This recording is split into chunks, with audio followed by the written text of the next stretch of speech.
après avoir battu Oyonnax, bon, c'était un match qui était important pour la dynamique. Il y a ce voyage à Dax qui est un peu un piège, un peu...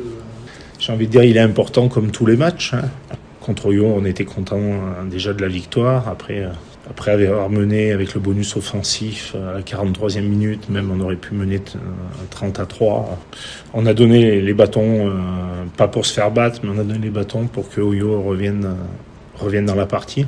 Bon, après, on a eu les valeurs mentales et pour gagner ce match. Après 2026, pour l'instant, on est à 5 victoires d'affilée. Donc ce match contre Dax à Bayonne, parce que voilà, il va se faire à Jean Daugé, il est important à juste titre. D'abord, on veut rester second et on voit que Colomiers n'arrête pas de gagner aussi. Donc si on veut rester second, Colomiers joue Béziers à domicile, on a besoin de continuer par une victoire. Deuxièmement, si jamais on arrive à gagner, ça sera 6 matchs d'affilée, ce qui n'est jamais arrivé dans l'histoire du club, de gagner 6 matchs d'affilée. Donc c'est toujours bien, et c'est ce que j'ai dit à mes joueurs, d'essayer de rentrer dans l'histoire du club, même si c'est anecdotique, mais bon. Et puis après, c'est en plus le 100e match, donc un nouveau centurion dans le club de Piazzoli. Donc voilà, mais après, attention, le match va être très très difficile. Quand on voit le classement, oui, Dax est dans le bas du classement, mais si on leur remet les points qu'ils ont perdus, les points terrain, ils seraient 7e, et ils se battraient avec Brive pour la qualification. C'est la 3e défense du championnat. C'est un 5 de devant qui est très gaillard, très très lourd, qui est solide. Donc voilà, après on y va avec la même philosophie depuis le début de saison, d'essayer de continuer, d'essayer d'être régulier, d'essayer d'être discipliné, d'être le plus précis possible.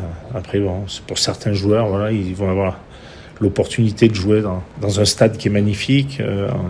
En plus, c'est un hybride, donc même s'il pleut encore aujourd'hui énormément dans les Landes et à Bayonne, apparemment demain le temps sera plus clément. Donc après le terrain sera sûrement humide, le ballon humide, mais on aura de meilleures conditions que si on avait joué à Dax où le terrain est pratiquement inondé. Donc on y va, voilà, avec de l'ambition, de l'humilité et en sachant que ça va être un match difficile, mais qu'on a envie de rester invaincu en 2026. Mais c'est une bonne nouvelle, entre guillemets, cette délocalisation. Parce que le bourbier de Boyau, c'est en hiver comme ça, avec des conditions, ça aurait été presque injouable. Ah oui. Pour vous, pour votre jeu, en tout cas. Oui, c'est sûr. Après, il va falloir faire le job demain, mais bon, c'est vrai que déjà, tu joues pas sur leur terrain, donc c'est un stade délocalisé, donc pour nous, c'est un petit avantage. Mais on respecte l'équipe de Dax, on connaît leurs forces. Et sur le fait aussi que pour eux, nous, c'est un match important pour essayer de rester second, et eux, c'est un match très important pour la survie de leur club en D2. Donc voilà, un match qui va être intéressant, et j'espère qu'on va mettre l'intensité qu'il faut pour un événement comme ça. C'est toujours intéressant d'être l'équipe qui donne le ton, quoi. Oui. De toute façon, c'est la philosophie. Depuis le début, Van a pris beaucoup d'avance. Nous, on est des outsiders ambitieux. On aimerait avoir la seconde place à la fin des 30 journées. Là, on est encore 3 équipes vraiment à se battre pour cette 3e place. Le VRDR qui est quand même pas largué, Colomiers et nous. Donc voilà, il nous reste 10 journées, mais tu t'aperçois qu'il ne faut pas perdre beaucoup de matchs si tu veux avoir cet objectif. Alors après, oui, on va recevoir Colomiers, donc ça sera un match important. On va recevoir Vannes aussi.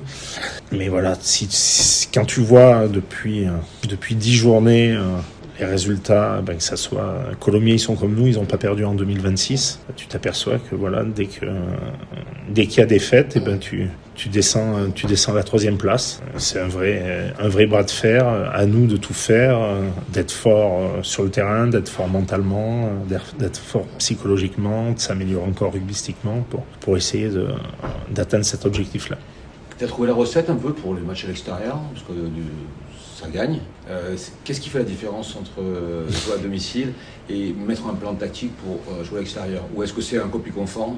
Non. Après, c'est vrai qu'on est à 5 victoires à l'extérieur, mais surtout, à part à Vannes, à chaque fois on a récupéré un bonus défensif.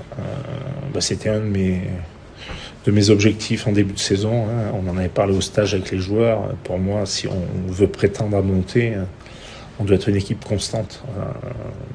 Tu peux pas gagner de 40 points à domicile et la semaine d'après en prendre 50 à l'extérieur. Donc c'est une prise de conscience